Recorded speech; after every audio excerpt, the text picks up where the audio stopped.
All right, so we'll just wait a few minutes and let everybody join us. Um, Welcome. Hey, Roy, did you notice that Summer Ridgeway is on the call? Oh no, I don't get to see who's on. Well, Selma's joined us for several of them. You know, Selma and Roy go back a long time. Hey Selma.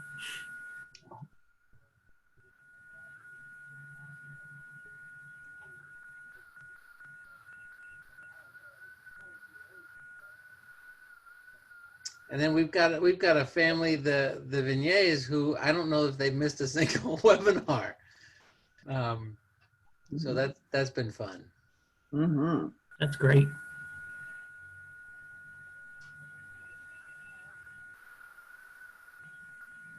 Yeah, we've got a pretty good following. It's been really fun. Wonderful people, great questions, super participation. It's really exciting. So I'm looking forward to this. I know people have a lot of questions. And we were talking earlier, John, about the fact that, this is a weird summer to go into without having your go-to things like, jobs for your kids or, internships or things if your kids are older, and then younger kids as well. So this is just a weird summer. Very much so.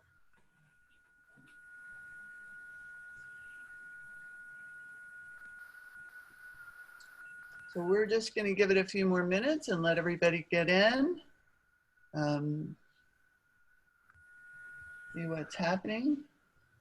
I'm looking out my window. It's snowing on and off in Wyoming, just so you know. So, hey, just as a fun aside, for those of you that are already on the call, I will tell you about the story how Roy and I met.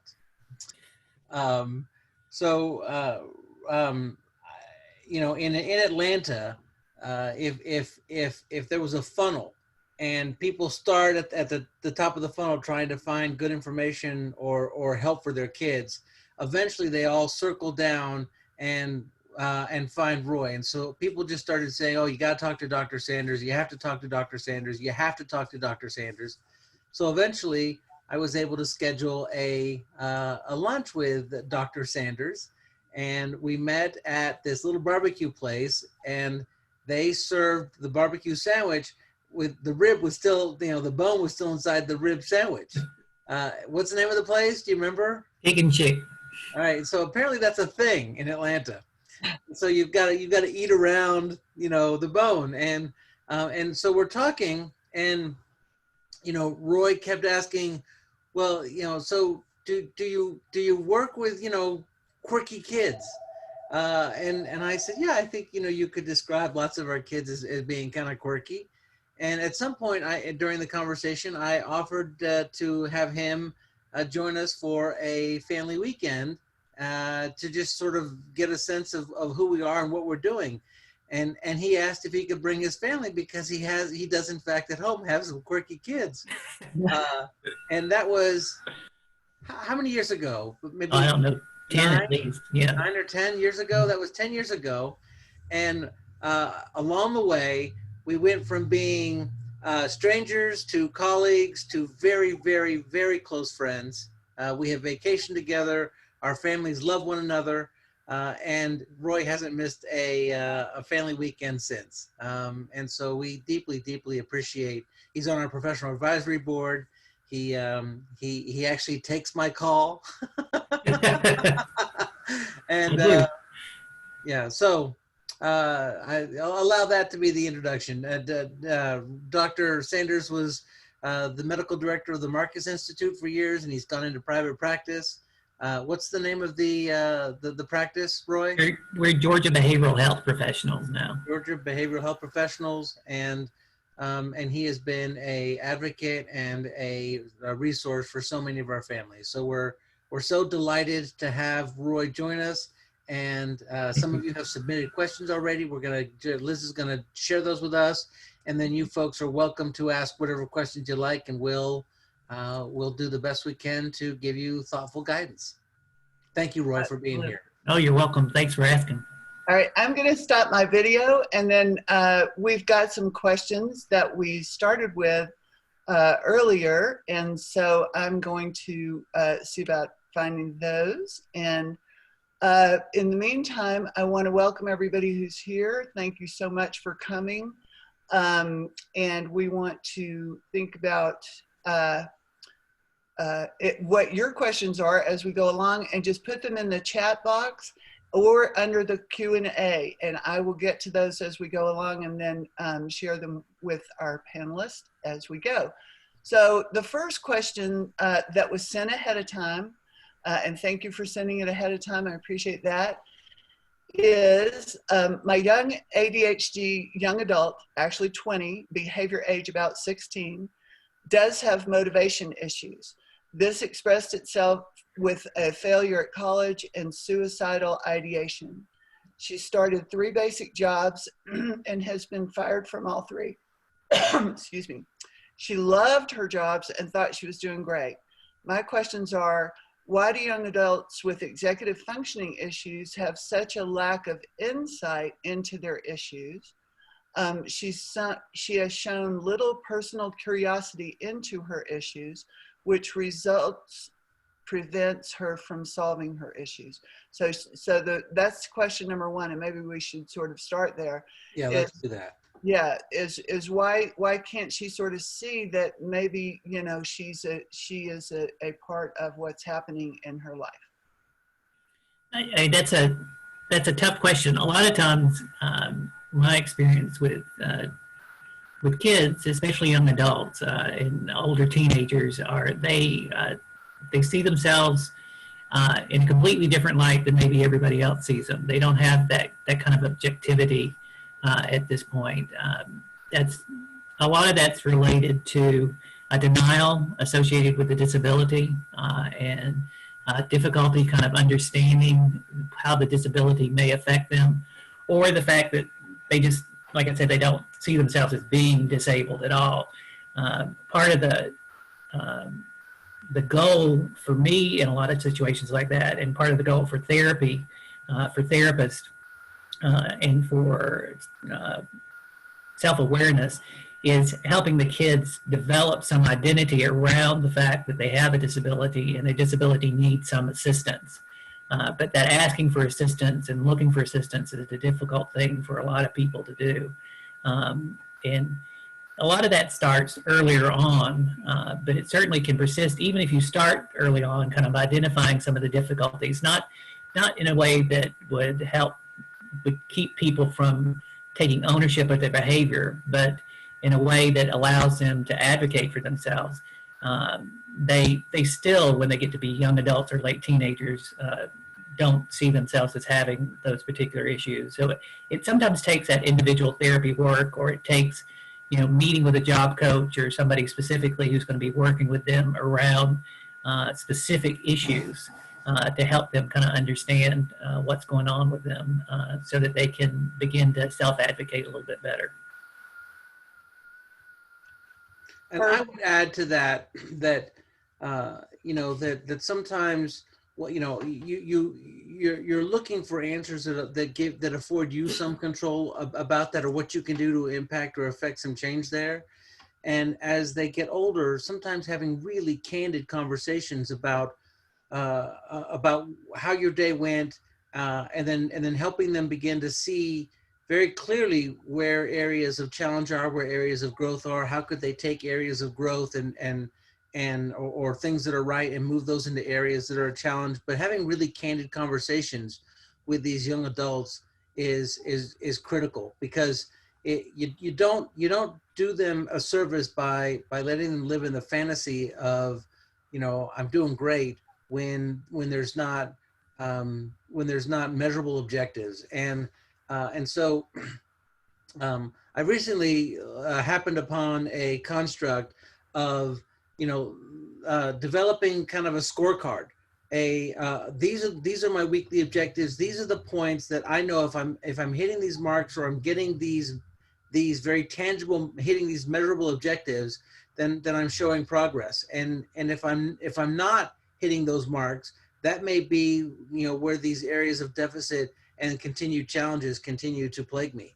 And so I think that that degree of candidness and really thoughtful conversations, you know, and they can happen at nighttime at the meal, or someplace where it's just, you know, the parents and them really having thoughtful, honest conversations about what worked, what didn't work, what are we going to do differently tomorrow, and make that a daily practice as you're trying to help them really begin to understand and see themselves, not necessarily in a failure capacity, but these are what's right about me, and keep focusing on these three major things that are right about me.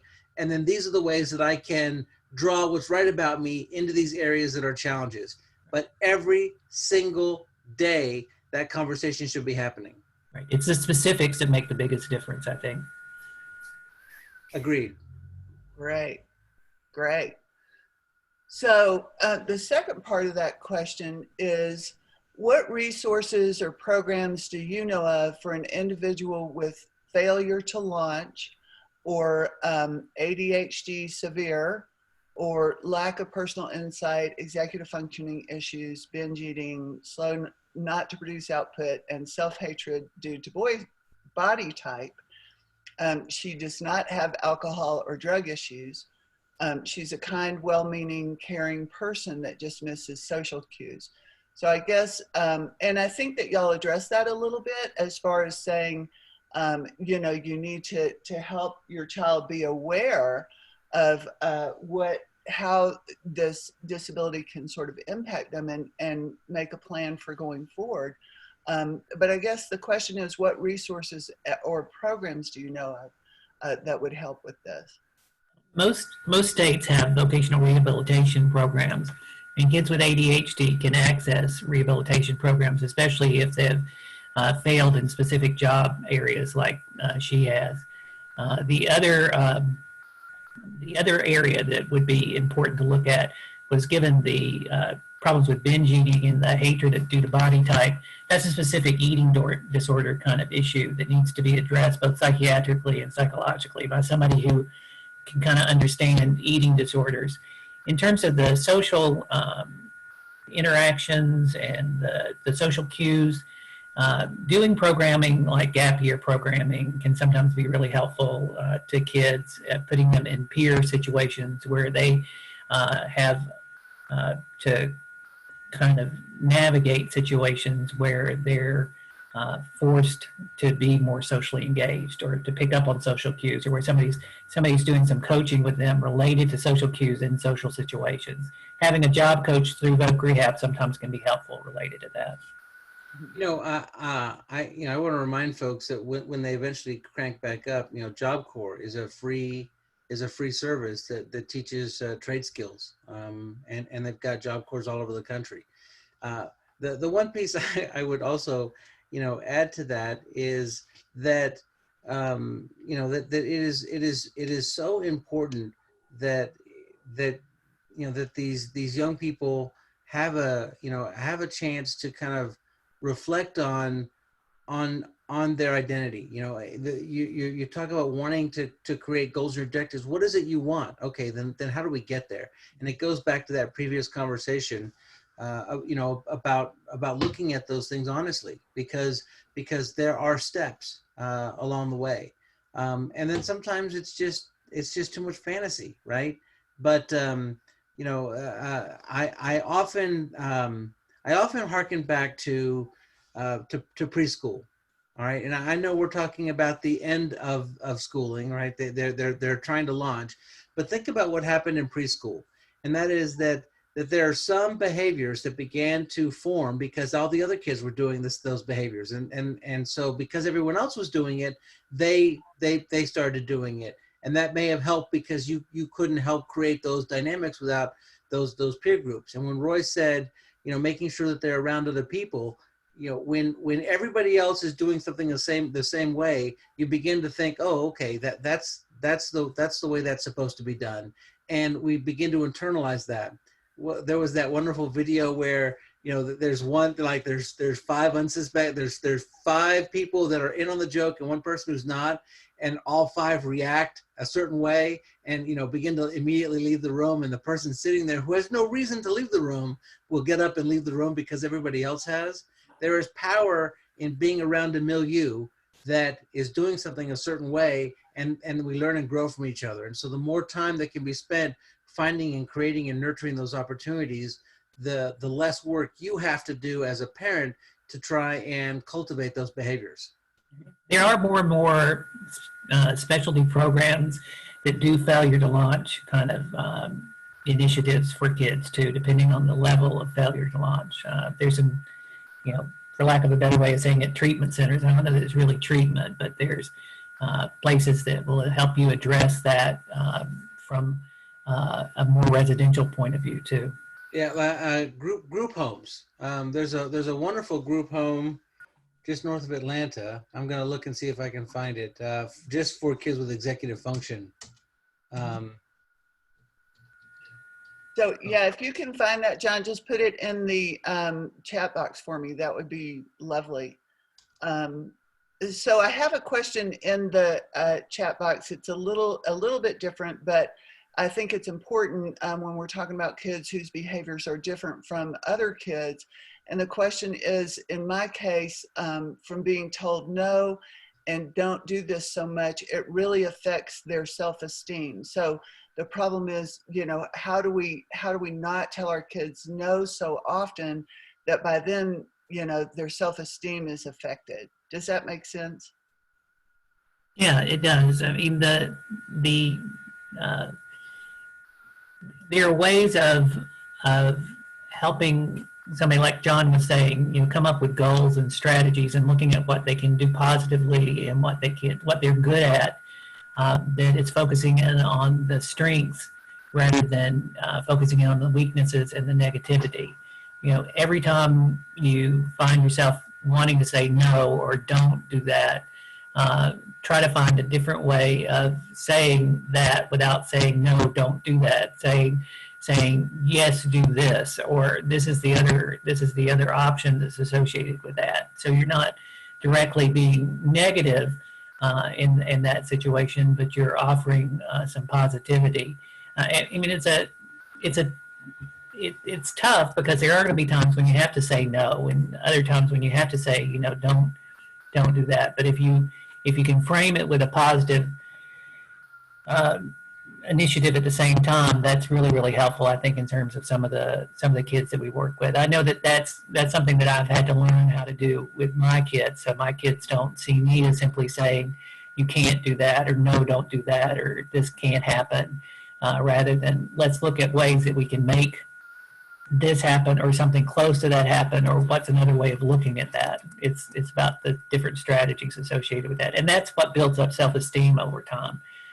Also, getting kids to essentially engage in helping other people and being engaged with other people helps them with their self-esteem too. If they can see themselves as being helpers for others, that seems to make a big difference in terms of them being able to engage in more esteemable acts so that they have more self-esteem. Perfect. Our next Tuesday's webinar is about strength-based, finding your child's strength. So that fits right into that.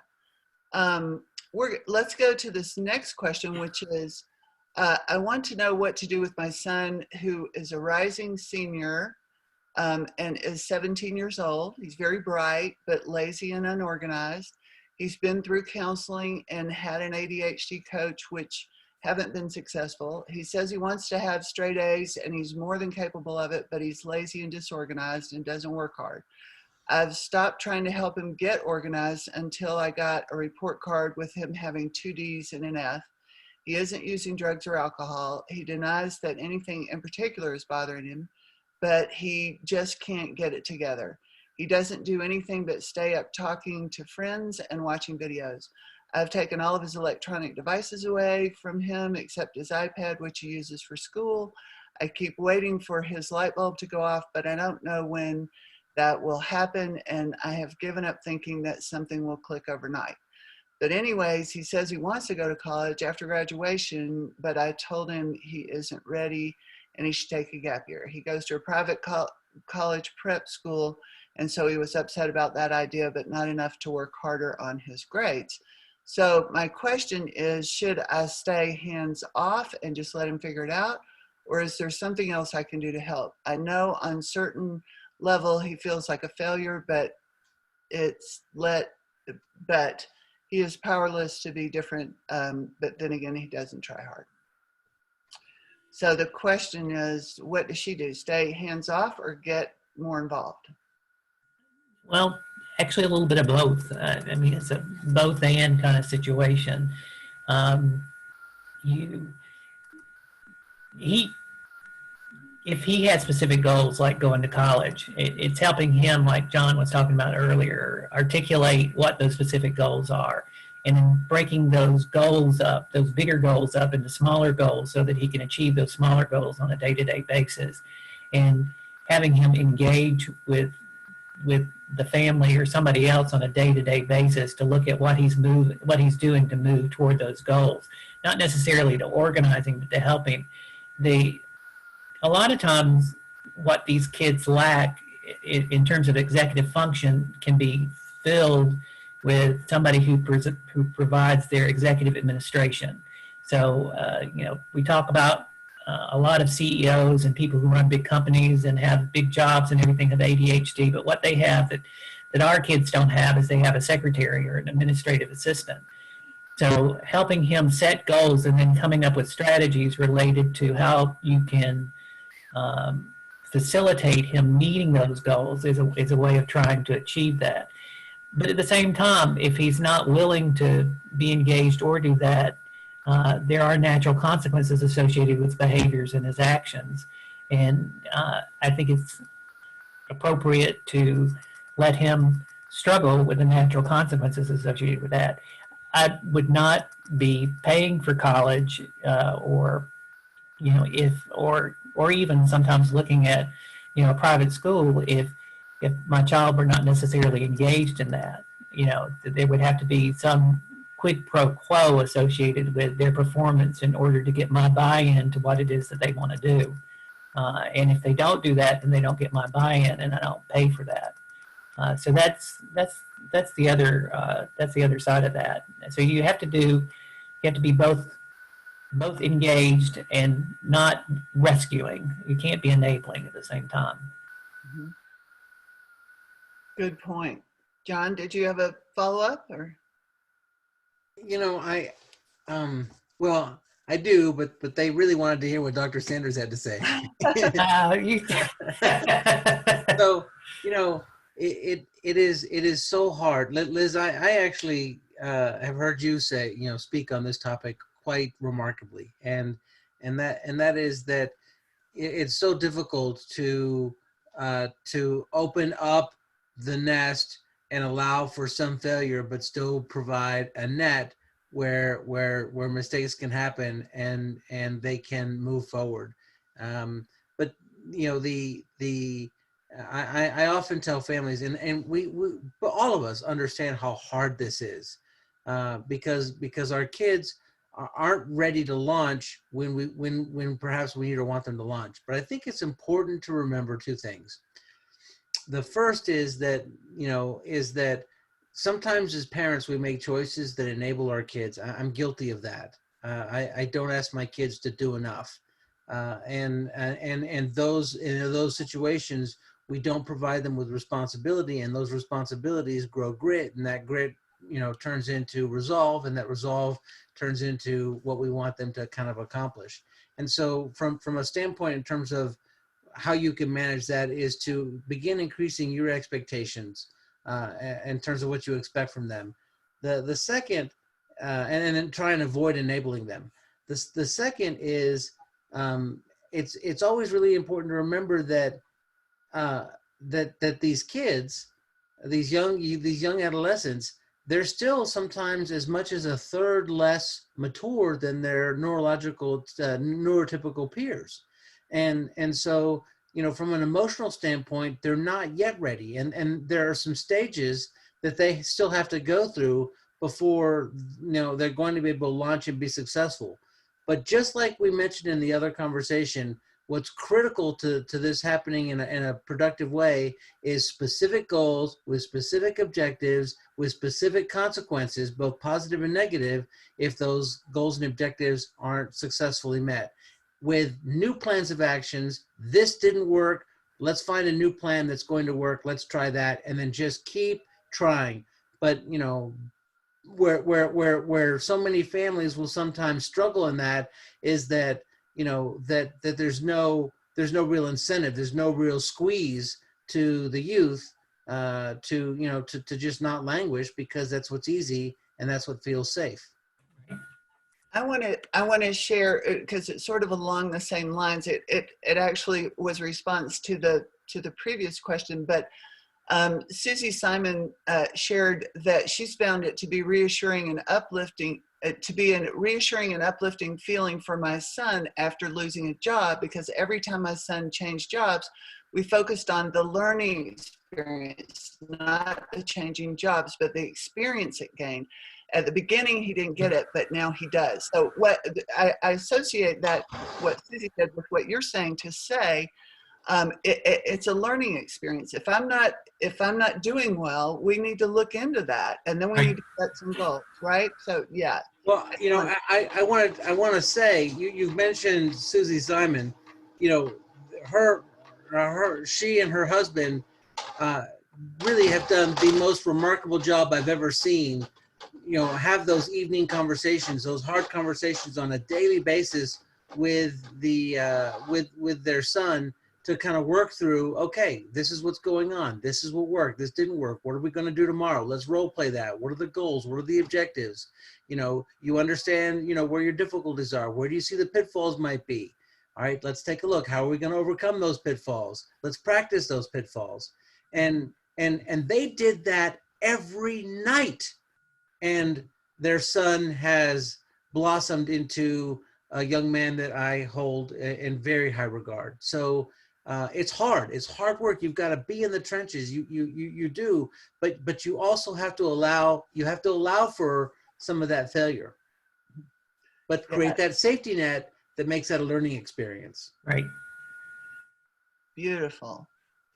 Okay, I'm gonna, this one is a little bit long, but I'm gonna go through it and see if we can maybe break it up into a couple of questions. Their daughter Hannah is 18. She has a complicated diagnosis. I don't know if we ever had a specific question. It's always been difficult. Right now, we're concentrating on reaching small goals and getting her ready for transitioning through school. It seems like autism, but it comes back negative. Her diagnosis includes ADHD, inattentive, LD, comprehension in reading, and dyslexia, and active IEP in 10th grade since Head Start when she was 4. And then this is just all of that data, and Roy will let you soak that in. But getting down to the question, and she's had some issues after going to a crisis center twice before for cutting herself and so forth. Or that might be the, her bio father hasn't been involved since she was 2, depression and so forth. Okay, we're a newly retired military family, so maintaining structure and never moving again is finally here. We have a great family support center here in Ohio. Our local school was rated one of the top in Dayton. Her education is priority to us. We want her to be independent and eventually lead a productive, happy life. And is that too much to expect? And are we off? I think that really is the crux of the question.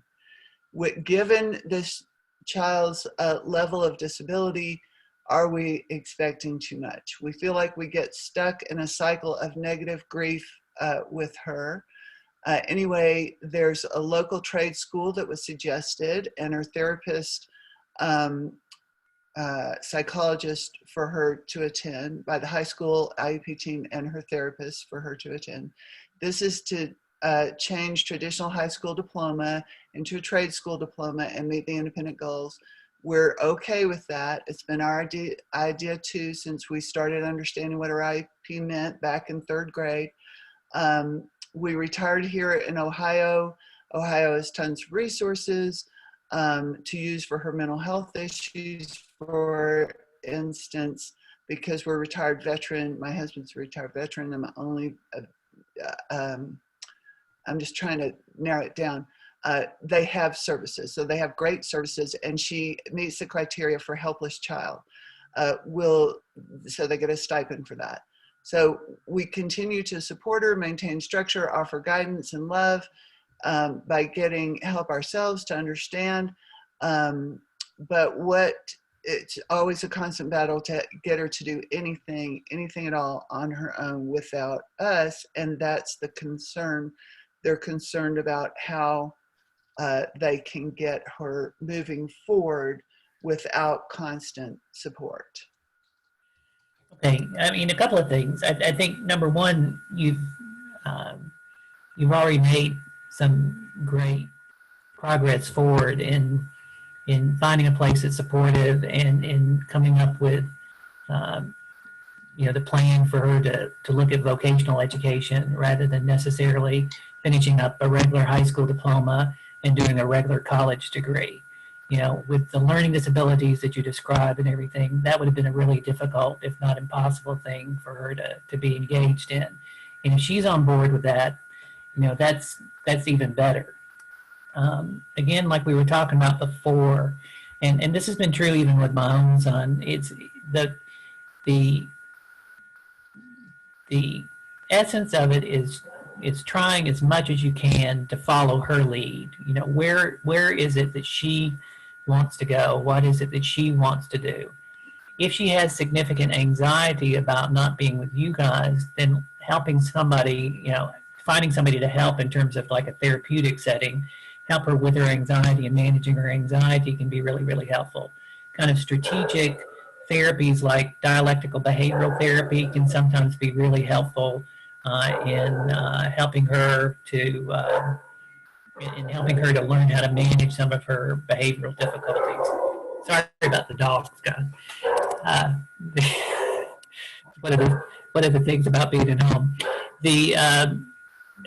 In terms of her, the other kind of things to look at, it's my experience has been, and this was true for our son too, that when the more independence that we kind of gave him or kind of forced him, not really forced him into, but led him into, in terms of doing a college-based program and some other kind of things that he did. He did a college-based program for people with learning disabilities.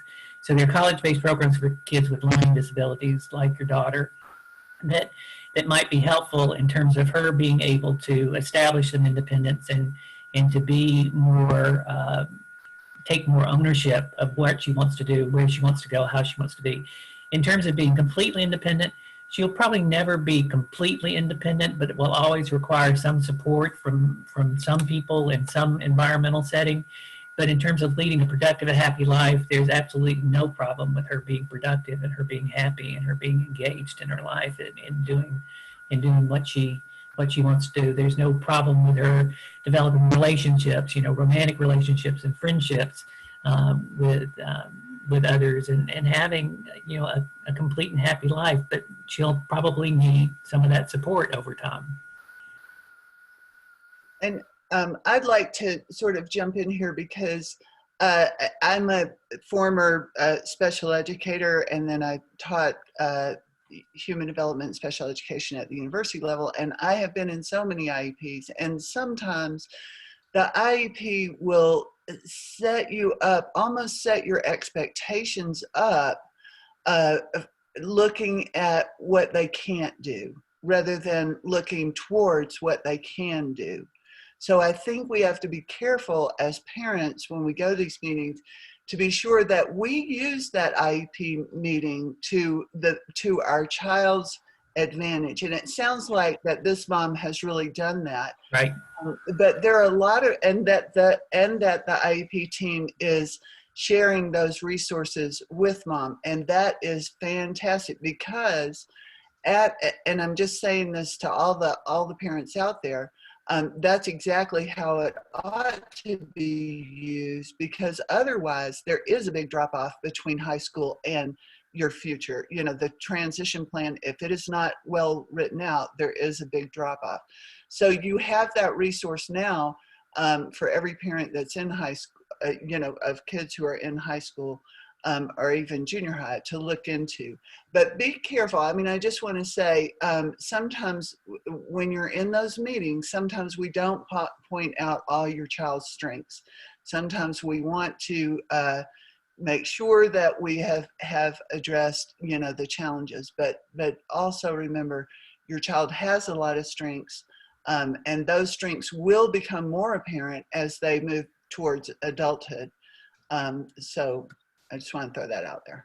There's a website called Think College. I can't remember whether it's org or .com. Hold on a second. Let me see if I can pull it up.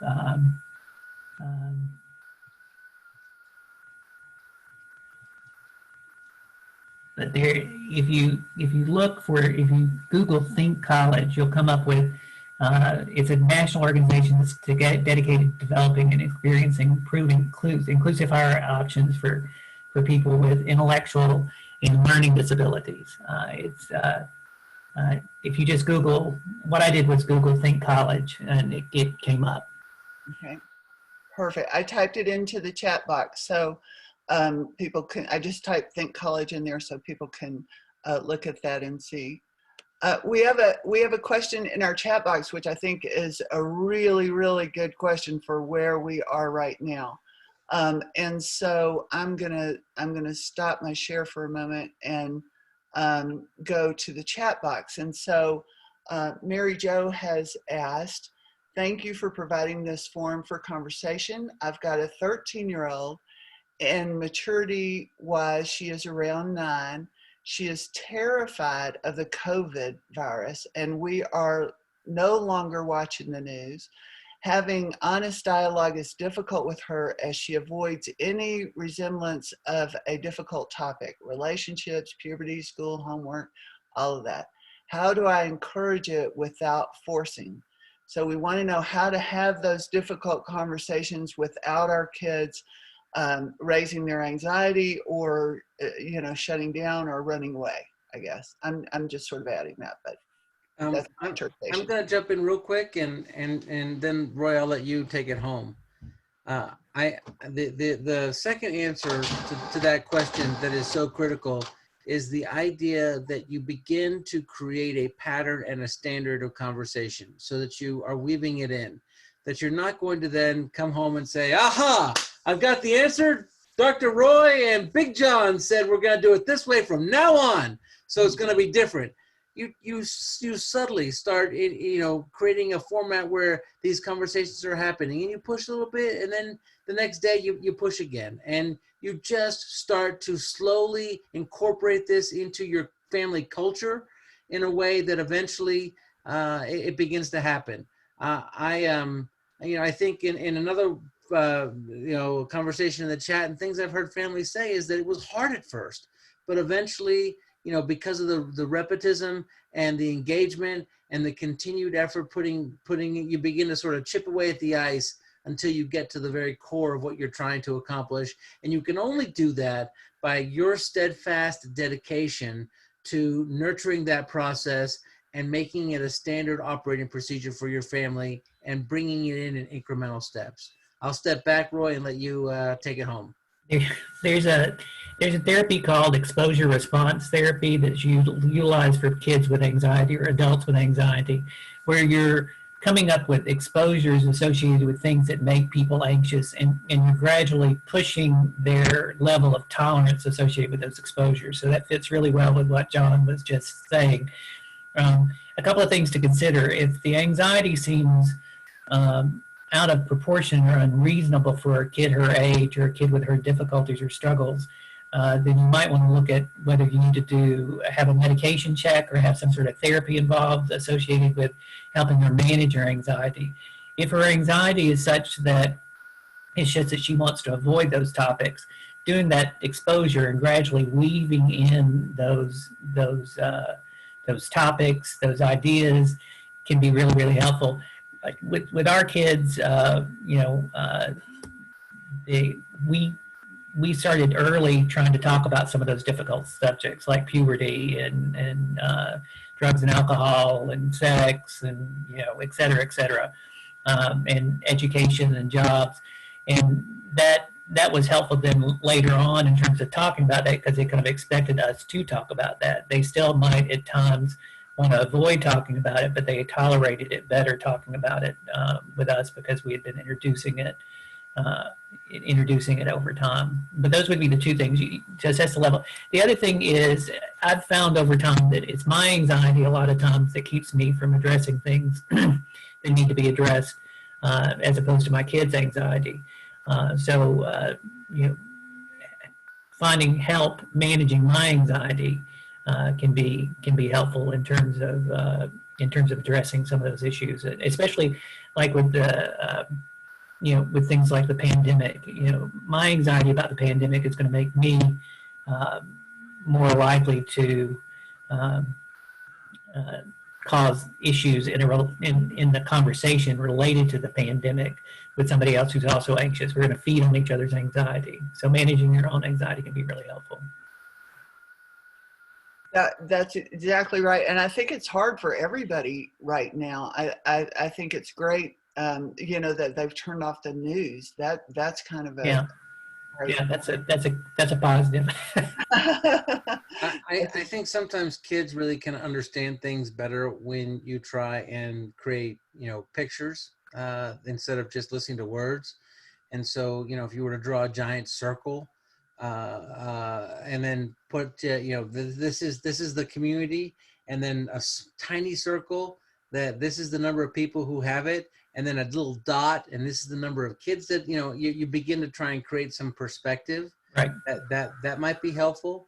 And then I think also, if I were in your shoes, I would talk about the fact that we're not sheltering in place to avoid getting it. We're sheltering in place because doing so as a larger community doesn't give anything any chance to go. And so you're basically putting it in you're making it shelter in place. Right. And so, you know, so it begins to, you know, chip away at the fear that if I walk outside, I'm going to get this thing and I'm going to die, because the likelihood of that happening for her is so remote, it's so infinitesimal that, you know, you want to try and find a way to visually express that. Right.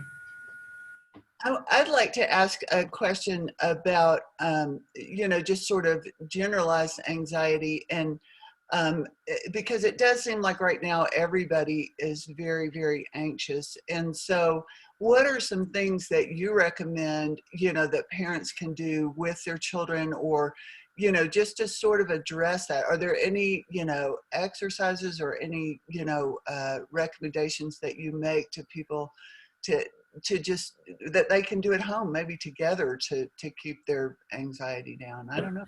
I think, you know, a big one is, and we've certainly done that around here too, is avoiding, you know, watching the news too much or taking in too much news or too much information. Some information is good, but too much information or too much news can be difficult, especially, you know, depending on the source of the news that you're consuming, and that can't be helpful.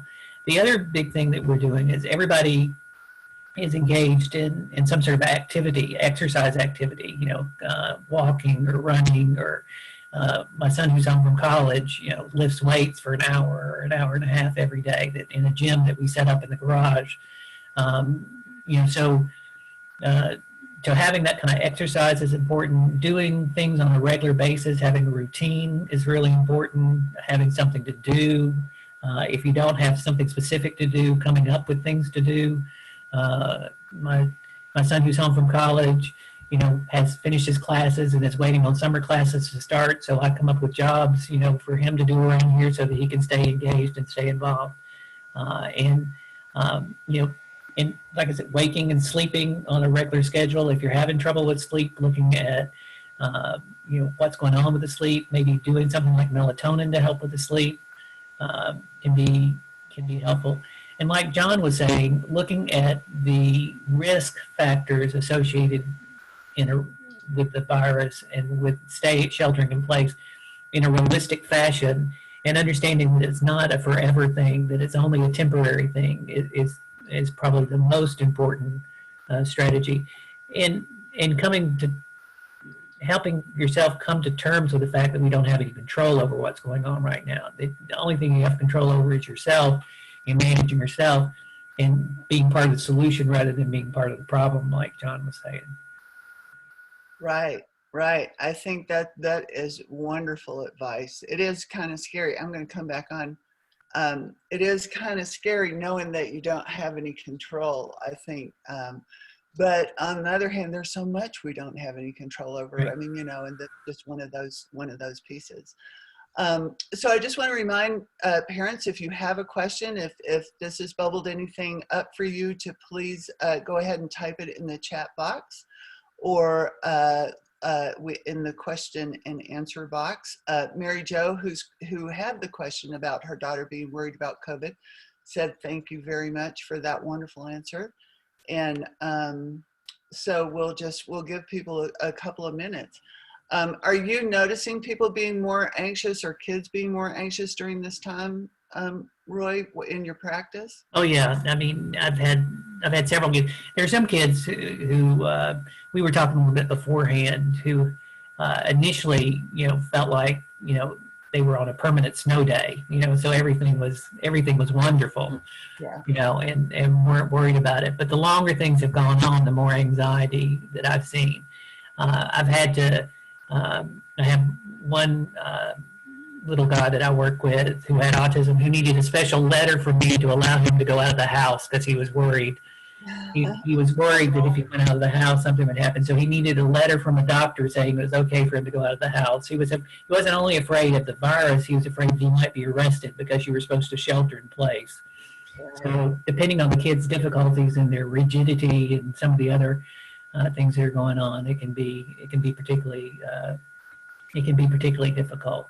The other big thing is trying to motivate kids to do something and not letting them fall into patterns of not being engaged and not being involved during this time. And just spending hours and hours and hours on video games or in TV, and trying to keep them engaged and involved and active. That's been difficult even for the older kids. So and doing what you can do socially. When you can engage with other people, socially distancing, doing that and being aware of that, being involved with people through Zoom conversations. And I start every day with a spiritual meeting that I do every morning at 7:30 with a group of people. So we've been doing that routinely, and that's added that structure to my day, regardless of what's going on. Right, right. That's beautiful.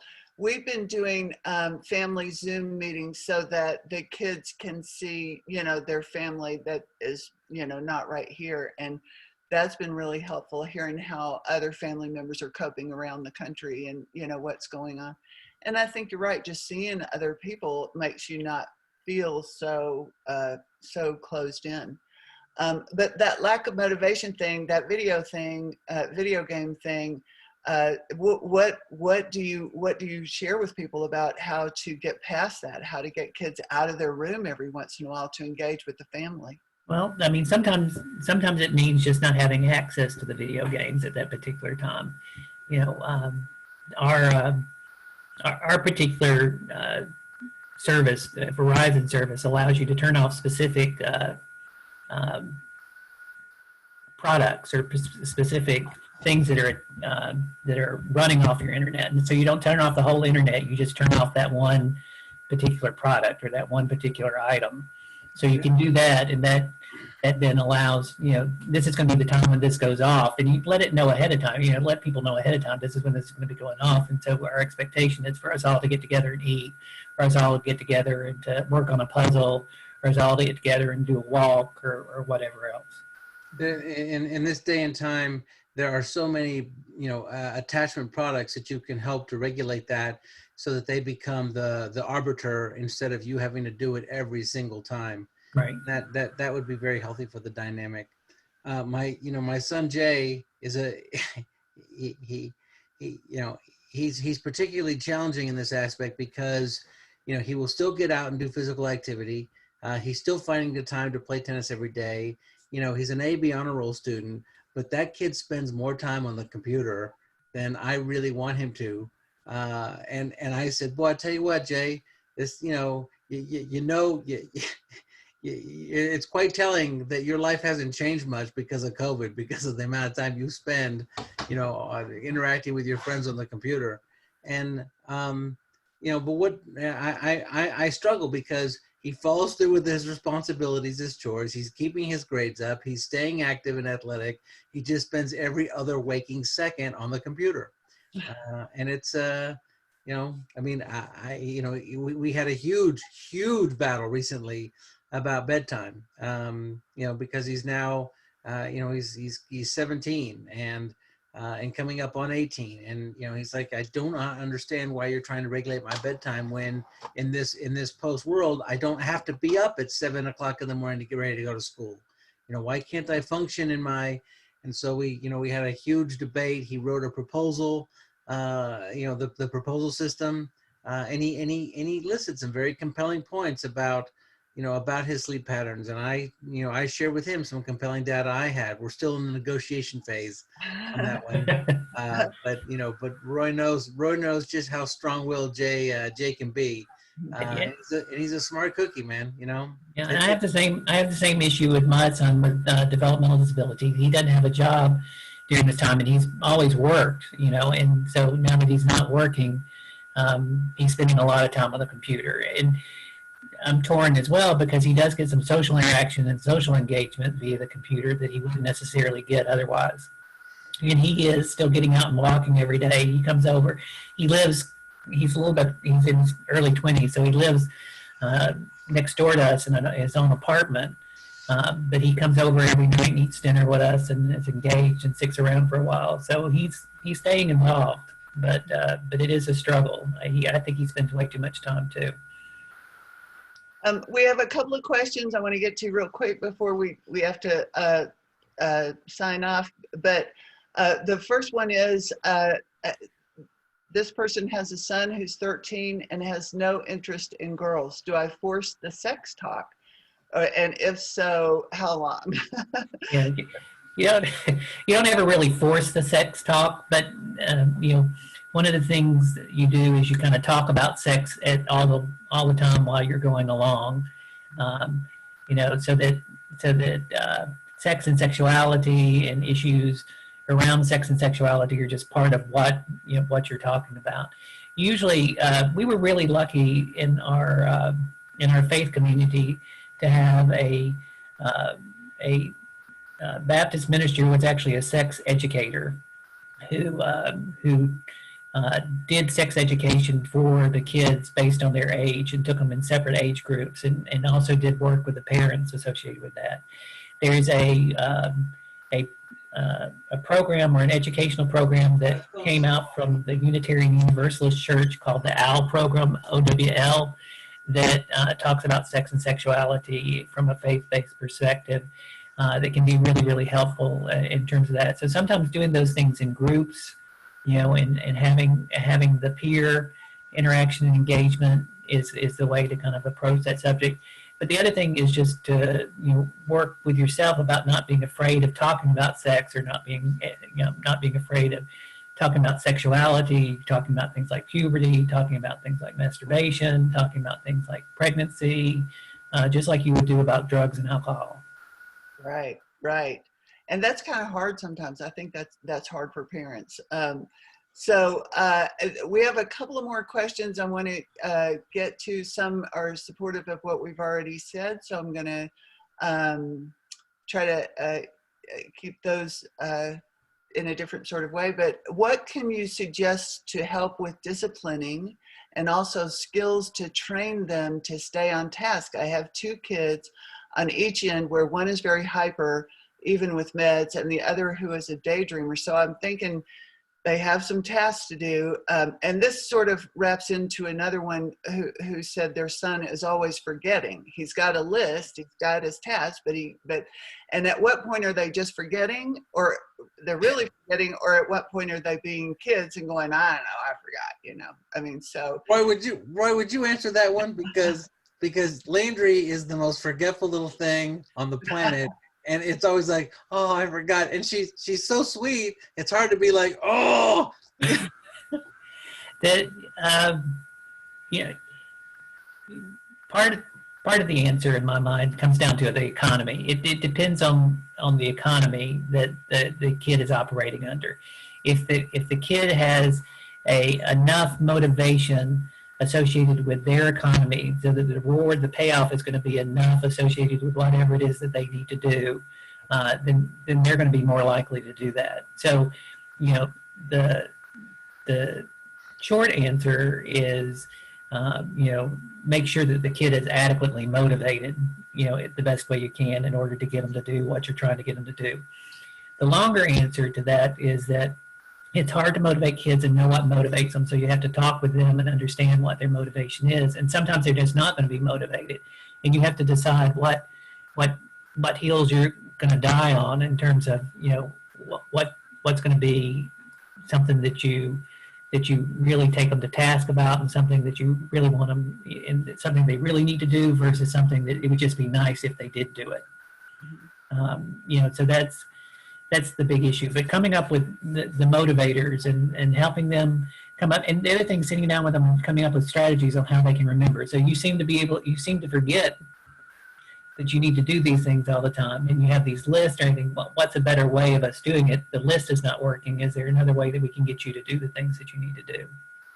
Right. I love that, Roy. Incorporating the kids to find their own solution, I think, is really critical. And then you can hold them more accountable, because they're like, you know, well, you told me to text you and I did, and nothing happened, you know, or if it works, go crazy. Thank you.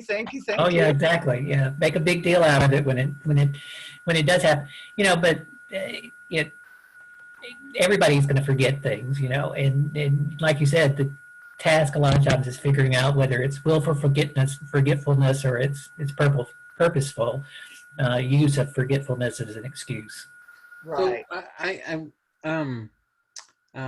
you know, I think it's, you know, there's a couple more questions, Liz, and let's answer those, and then let folks move on. Okay, so I have a 15-year-old son with borderline intellectual abilities and ADHD. He's very verbal, and although he misses many social cues, he likes to interact with people. His intellectual disabilities make it almost impossible for him to be in school with peers who can communicate at his level. Are there extra activities you would suggest for us to get him involved outside of school setting to continue to build his strengths? And how do we know when he doesn't actually understand versus when he's being a typical 15-year-old? And that's, you know, another one of those. And I think the question, really the heart of that question is about, you know, how do we know if it's a disability issue or if it's a developmental issue? I think those are kind of, I'm hearing that bubble up. But what do you think, Roy? I mean, that's a tough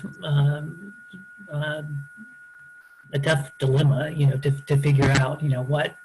I think, again, the most important thing to do is to follow the kid's lead, to follow his lead in terms of how he perceives what's going on. You know, is it something that he can do or he can't do? And then, like John, we were talking about with the very first one, you know, coming up with realistic conversations about situations that occur where something actually, where if something goes wrong, you can talk about what goes wrong. If something goes right, you can talk about what goes right, you know, so that they have some awareness of that. Finding other kids that are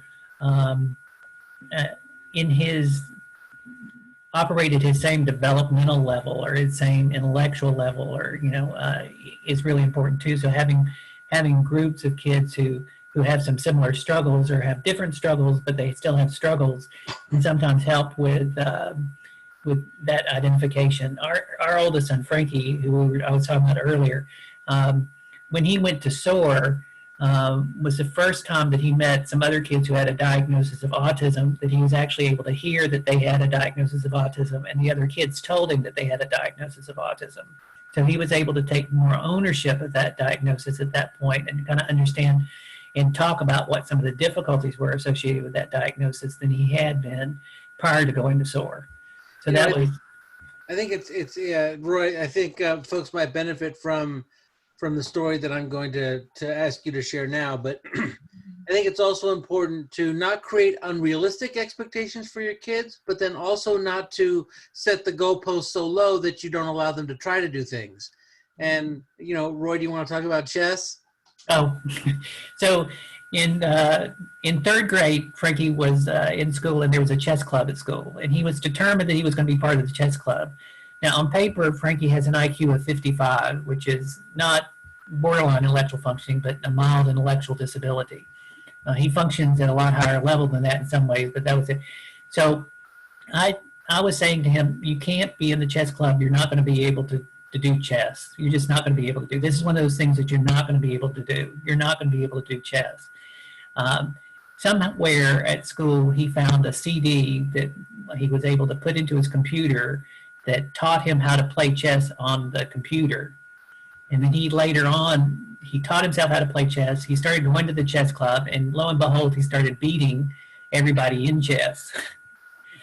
And eventually, he became, a nationally ranked chess person who would go to tournaments around the country and go to tournaments here in town playing chess. And a lot of his social group came from chess. And that was a great outlet for him. So that was only one of the situations where I learned that to tell Frankie no, is not probably the best motivation, or it may be a good motivation, but he's gonna work around it, and he's gonna let me know what he can do rather than me tell him what he can do. It's really that interesting juxtaposition, because we don't want to put external expectations that sort of crush our kids, but we also don't want to lower the bar and not allow them the potential to achieve remarkable things. We have a question from Anne-Marie, and Anne-Marie, your question is sort of specific, and I'm going to answer that offline as we're running out of time here. We also have another question. Jay, a mom wants to know, what time are you trying to get Jay to bed? John, this is for you. What time are you trying to get Jay to bed? I asked because we have same issues, and my daughter is the same age. So what time did y'all decide? Well, again, as I said, we're in negotiations, and the challenge for us is this. So I had to let go of what was important to me, and I might get a little emotional talking about this. I recognize how important sleep is, right? But we're all wired just a little bit differently. And what I want Jay to follow through with his responsibilities. I want him to have some diversity in his social life. I want Jay to to complete the tasks that have been set before him. I want him to have be successful in school. I want these things, and he's doing all of those things, right? And so it was 11, it moved to midnight. He's pushing for 1 o'clock in the morning, which drives me nuts. But he doesn't have to wake up at 7 o'clock in the morning. And so we are still in that negotiation phase. And I'm not entirely sure yet what I'm going to do. Because I wonder just how healthy it is that he's engaging with the community the way that he is late at night, but they're his friends and they're up at the same time and they're engaged, and there's nothing that's maladaptive about what he's doing right now in the world he's living. It is not training him for what his future world is going to look like. And that's where I'm kind of stuck, because soon he's going to have to go back to school, or he's going to have be employed, or he's going to be in college, and he can't live that life. And so if he's lived that life up until those points, then then the stark reality will set him up for failure. But that's not where we are right now. And so I'm really having to think about, why can't I say yes? What is it that I really want? Good point. Good point. All right, guys. Well, that's all the questions we have for today. We're gonna post this recording. Oh my goodness! Do you see this chat? Thank you for your authenticity. I'm up for Jay. I'm not gonna tell him that.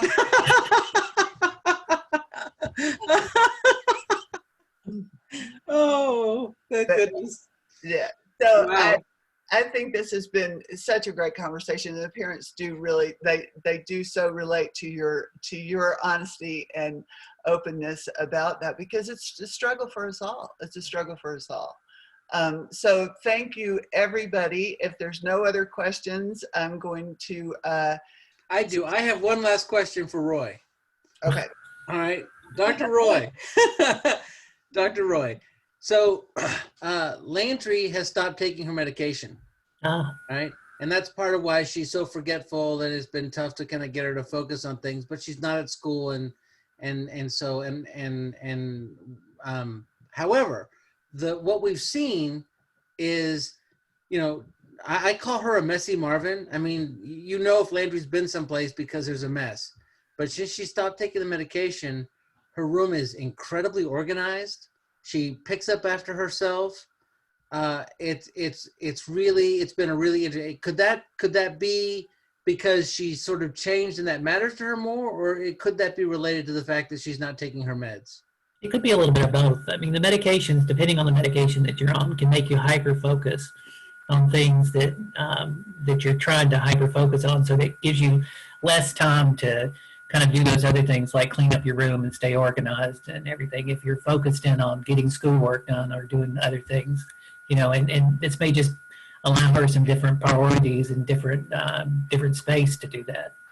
But it also could be that it's more important to her at this point too, and it may help. She may be doing it as a compensatory strategy to keep herself organized and to know where things are, because she's not taking her medication anymore. Okay. Hey, thank you. You're welcome. Great. Soon. And then we have some thank yous. Thank you all. Looking forward to the next one. This was so great. Thank you. Great discussion on the meds. So perfect. All right. As always, parents, if you have any questions, you can email me at liz@soarnc.org. And we look forward to having you for our next couple of webinars coming up. And one's on strength-based, and the other strength-based parenting, how to get your kids' strengths to be unleashed. Right. Unleashing your child's strengths. And the one next Thursday is about deciphering what your child is trying to tell you, and it's based on how emotions get in the way of communication when you have attention deficit disorder. So those are our two for next week, and we'd love to see you there, and I'll be sending those out soon. Enjoy, Roy, join us anytime you want to. Thank you. All right. It was a pleasure. I enjoyed it. Thank you very much. It's great seeing you guys. You too. Miss you. I miss you too. All righty. Well, take care. Have a great week, and we will see you next time. All right. I'm leaving now. Okay.